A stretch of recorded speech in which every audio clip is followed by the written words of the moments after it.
Why do queer partners keep having the same fights? Ever wonder why some arguments seem to keep coming back no matter how much you try to fix them? It can feel like you're stuck in a loop that never ends.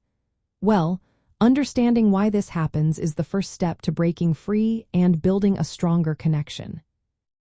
All couples, including queer partners, relying on communication to solve problems and feel close.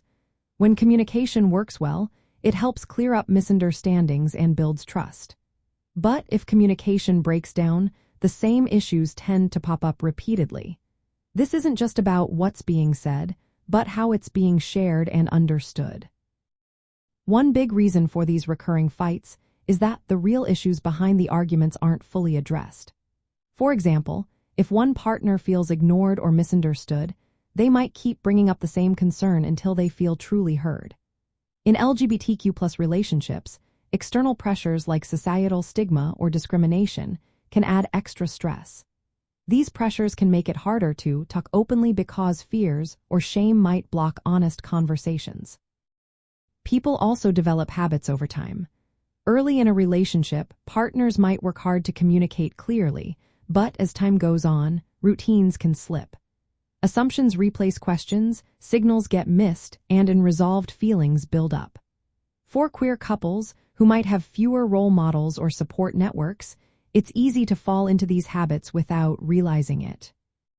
Communication challenges specific to queer relationships often involve differences in coming out experiences or family acceptance. One partner might be more open about their identity, while the other is still working through internalized negative beliefs. These differences can cause misunderstandings if not talked about openly. Internalized stigma can also make one partner feel shame or fear, leading them to avoid certain topics or react defensively. This makes it harder to resolve conflicts and causes the same fights to happen again. Breaking this cycle starts with honest, calm conversations. Setting aside regular time to check in about feelings and needs can make a big difference. Listening carefully without interrupting helps both partners feel valued. Using I statements instead of blaming can reduce defensiveness and open up space for understanding.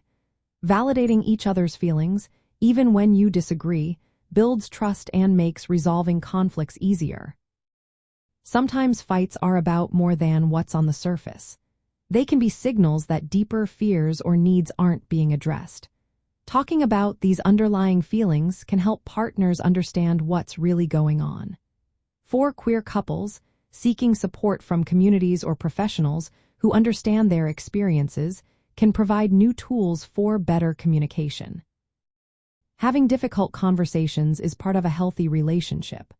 For queer partners, these talks might involve sensitive topics like family, societal pressures, or identity.